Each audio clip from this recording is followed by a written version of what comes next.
Chapter 10. An Explosion. Day after day the spider waited, head down, for an idea to come to her. Hour by hour she sat motionless, deep in thought. Having promised Wilbur that she would save his life, she was determined to keep her promise. Charlotte was naturally patient.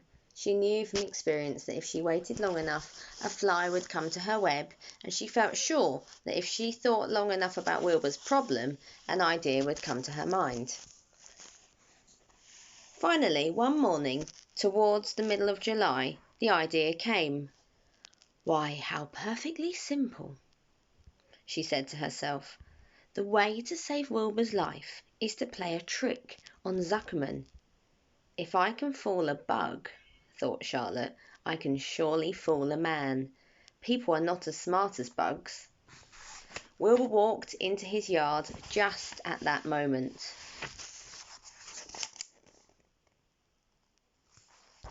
"What are you thinking about, Charlotte?" he asked. "I was just thinking," said the spider, "that people are very gullible." "What does gullible mean?" "Easy to fool," said Charlotte. "That's a mercy," replied Wilbur, and he lay down in the shade of his fence and went fast asleep. The spider, however, stayed wide awake, gazing affectionately at him and making plans for his future. Summer was half gone. She knew she didn't have much time.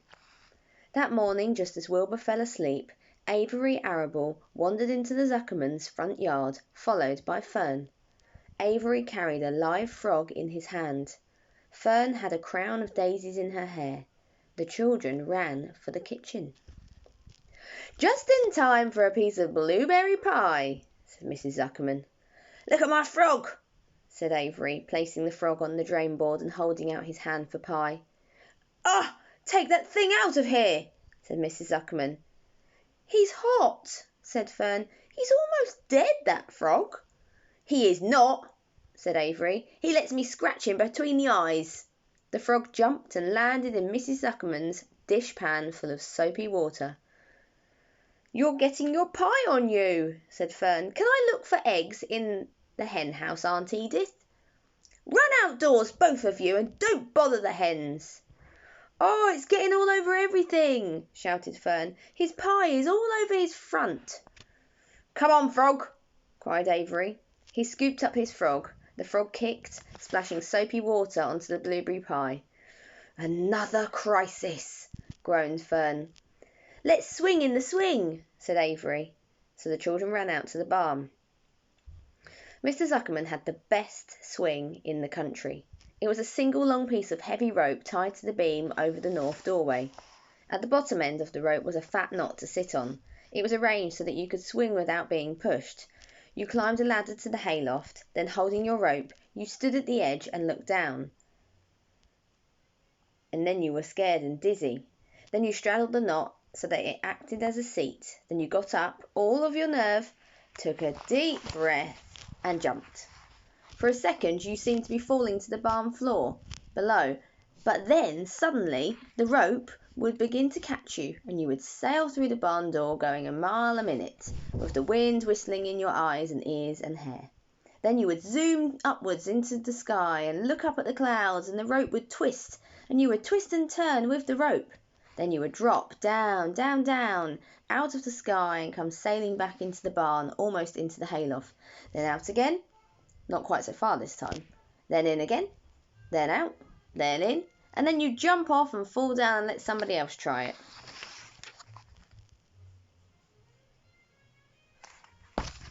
Mothers for miles around worried about Zuckerman's swing. They feared some child would fall off, but no child ever did. Children almost always hang on to things tighter than their parents think they will. Avery put the frog in his pocket and climbed to the hayloft. "The last time I swung in this swing, I almost crashed into a barn swallow," he yelled. "Take that frog out," ordered Fern. Avery straddled the rope and jumped. He sailed out through the door, frog and all, and into the sky, frog and all.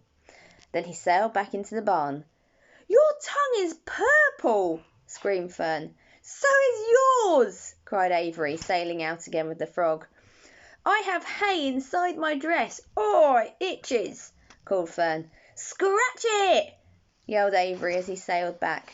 It's my turn, said Fern. Jump off! Fern's got the itch, sang Avery.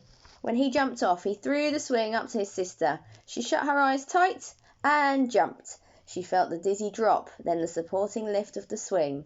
When she opened her eyes, she was looking up into the blue sky and was about to fly back through the door. They took turns for about an hour.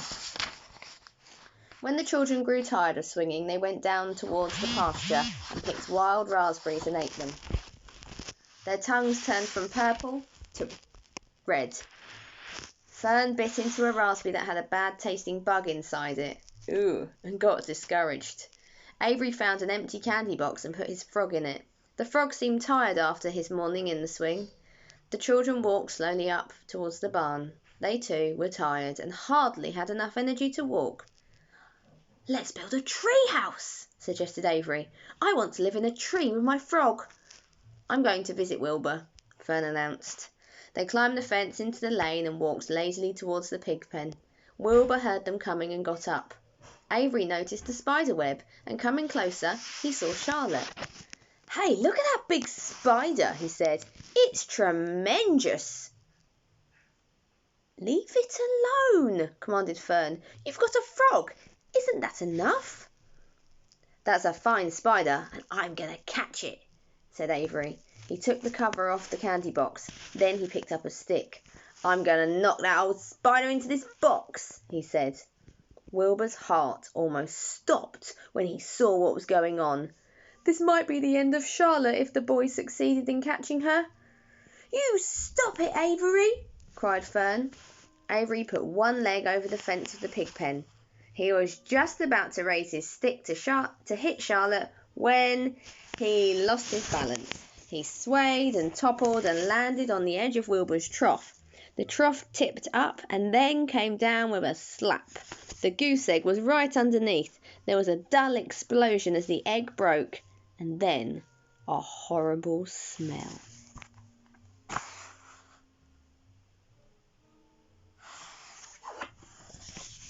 Fern screamed.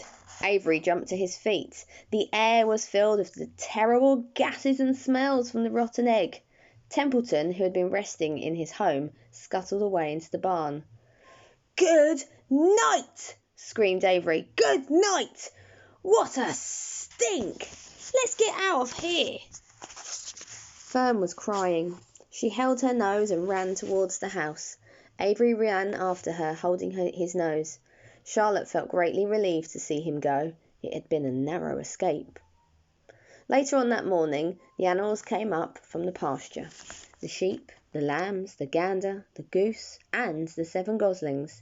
There were many complaints about the awful smell, and Wilbur had to tell the story over and over again. Oh, how the arable boy had tried to capture Charlotte, and how the smell of the broken egg drove him away just in time.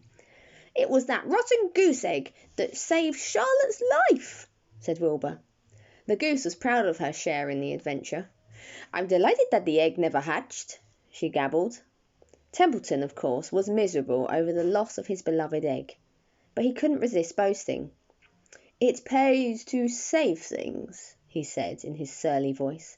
A rat never knows when something is going to come in handy. I never throw anything away. Well, said one of the lambs, this whole business is all well and good for Charlotte, but what about the rest of us? The smell is unbearable. Who wants to live in a barn that is perfumed with rotten egg? Don't worry, you'll get used to it, said Templeton. He sat up and pulled wisely at his long whiskers, then crept away to pay a visit to the dump. When Lurvy showed up at lunchtime carrying a pail of food for Wilbur, he stopped short a few paces from the pig pen. He sniffed the air and made a face. What in thunder? He said. Setting the pail down, he picked up the stick that Avery had dropped and pried the trough up. Rats, he said. Phew! I might have known a rat would make a nest under this trough. How I hate a rat! And Lurvy dragged Wilbur's trough across the yard and kicked some dirt into the rat's nest, burying the broken egg and all Templeton's other possessions. Then he picked up the pail. Wilbur stood in the trough, drooling with hunger. Lurvy poured. The slops ran creamily down around the pig's eyes and ears. Wilbur grunted. He gulped and sucked and gulped, making swishing and swooshing noises, anxious to get everything at once. It was a delicious meal. Skim milk, wheat middlings, leftover pancakes, half a doughnut, the rind of summer squash, 2 pieces of stale toast, a third of a ginger snap, a fish tail, 1 orange peel, several noodles from a noodle soup, the skin off a cup of cocoa, an ancient jelly roll, a strip of paper from the lining of the garbage pail, and a spoonful of raspberry jelly. Wilbur ate heartily. He planned to leave half a noodle and a few drops of milk for Templeton. Then he remembered that the rat had been useful in saving Charlotte's life, and that Charlotte was trying to save his life. So he left a whole noodle instead of a half. Now that the broken egg was buried, the air cleared and the barn smelt good again. The afternoon passed and evening came. Shadows lengthened. The cool and kindly breath of evening entered through the doors and windows. Astride her web, Charlotte sat moodily, eating a horsefly and thinking about the future. After a while, she bestirred herself. She descended to the centre of the web, and there she began to cut some of her lines. She worked slowly but steadily while the other creatures drowsed. None of the others, not even the goose, noticed that she was at work. Deep in his soft bed, Wilbur snoozed. Over in their favourite corner, the goslings whistled a night song. Charlotte tore quite a section out of her web, leaving an open space in the middle.